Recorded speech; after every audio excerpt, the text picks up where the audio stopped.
அதனால் ஞாயிறு திங்கள் செவ்வாய் புதன் வியாழன் வெள்ளி சனிப்பாம்பு இரண்டு முடனே வான் முகிழ் விடாது மிக மலைவளம் சிறக்க மன்னன் உண்மை அரசைக குறைவிடாது விகர் வாழ்க நன்மறை அரங்கல் ஒன்றுகன தவம் வெள்ளி வெல்க மேன்மைக்குள் சைவ நீதி விளங்குக பதையே என்னாருடைய சிவனே போற்றி. மறுபடியும் ஒரு தடவை எல்லாருமே காது கொடுத்து கேட்டுக்கணும். பொதுவாகவே சனிக்கிழமைகள்ல சனீஸ்வர பகவானுக்கு பொதுவாகவே பரிகாரம் பண்றவாளா இருக்கட்டும் பண்ணாதவாளா இருக்கட்டும் பொதுவாகவே சனி பகவானுக்கு நல்லெண்ணெய் தீபமோ எல் தீபமோ போட்டு வழிபடுறது விசேஷம். அதனால கண்டிப்பா பகவானை நமஸ்கரிக்கோங்க. எல்லாருக்கும் எல்லா விதமான சௌபாகியங்களும் கிடைக்கணும்னு பிரார்த்தனை பண்ணிக்கோங்க. அதை தொடர்ந்து சித்திரை மாசம் வரக்கூடிய அமாவாசையிலிருந்து 10 நாள் நம்ம கோவில்ல வசந்த நவராத்திரி அப்படின்ற உற்சவம் நடைபெற போகுது. உற்சவர் 2 பேரும் கடம்பாடியம்மன் நாராயண ஆகாத்தம்மன் உற்சவர் அங்க மண்டபத்தில் இருப்பாங்க. அவங்க 2 பேருக்கும் வசந்த காலத்தை வரவேற்கிற விதமா புஷ்பங்களாலே அலங்காரம் பண்ணுவாங்க. முதல் 3 நாள் சிகப்பு புஷ்பம், இடை 3 நாள் வெள்ளை புஷ்பம், கடை 3 நாள் பச்சை புஷ்பம், கடைசி நாள் அம்பாள் மூலவர் கடம்பாடியம்மனுக்கு மகாபிஷேகம் நடந்து உச்சி காலம் மதியம் 12 மணிக்கு நெய் குளத்துல தரிசனம். அம்பாள் முன்னாடி சக்கரை பொங்கலை பரப்பி அதுல நெய்யை விட்டு அம்பாளோட முகத்துல அதுல பார்ப்போம். எப்படி சனி பகவான் முன்னாடி நல்லெண்ணெய் சட்டியில முகம் பார்க்கறனால பீடை நிவர்த்தி ஆகுமோ அது போல அம்பாள் முன்னாடி நெய்யில முகத்தை பார்க்கும்போது லக்ஷ்மி கடாட்சம் பெருகும், நல்ல சுபிக்ஷம் கிடைக்கும், சௌபாகியம் கிடைக்கும் அப்படின்றது ஐதீகம். கண்டிப்பா எல்லாரும் கலந்துக்கணும். சித்திரை அமாவாசையிலிருந்து 10 நாள் 3 நாள் சிகப்பு புஷ்பம், 3 நாள் வெள்ளை புஷ்பம், 3 நாள் பச்சை புஷ்பம் விருப்பப்பட்டவங்க வாங்கி கொடுக்கலாம்.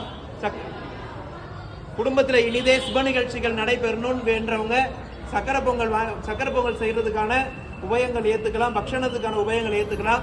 அம்பாள் வசந்தமா இருக்கிற மாதிரி நம்மளையும் வசந்தமா வச்சுக்கணும் அப்படின்னு பிரார்த்தனை பண்ணிக்கலாம். அம்மா போட்டவங்க, உஷ்ண சம்பந்தமான பிரச்சனைகள் இருக்கிறவங்க, பெண்களுக்கு மாதவிடாய் கோளாறு இருக்கிறவங்க, இப்படி எல்லாருமே அம்பாளுக்கு குளுமையா வைக்கிறதுக்காக வெட்டி வேர்ல பந்தல் போடுவோம். அந்த உற்சவர் மண்டபத்துக்கு மேல பழைய வெட்டி வேர் எடுத்துட்டு புது வெட்டி வேர் மாத்துவோம்.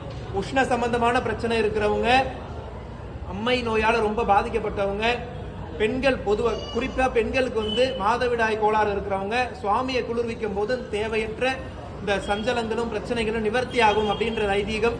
வெட்டி வேர் யாருன்னா வாங்கி கொடுக்க விருப்பம் இருக்கிறவங்க கோவில்ல முன்னாடியே அவங்க பேரை சொல்லிட வேண்டியது. சரிங்களா? எல்லாரும் சுவாமியை பிரார்த்தனை பண்ணிக்கோங்க. சொல்றதை கேட்டு வாங்கி சொல்லுங்க.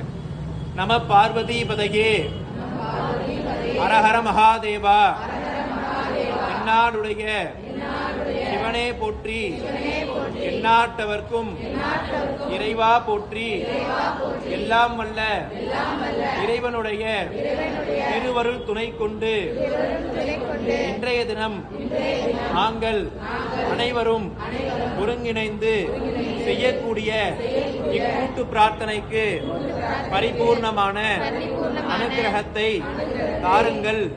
எங்களுக்கும் எங்கள் சுற்றத்தினருக்கும் நவக்கிரக தோஷங்களிலிருந்து நிவர்த்தி செய்து மனசஞ்சலம் மனசங்கடம் நிவர்த்தி செய்து வாழ்வில் சுப அனுகூலத்தை தர பரிபூர்ணமாக பிரார்த்திக்கிறோம். மணி அடி.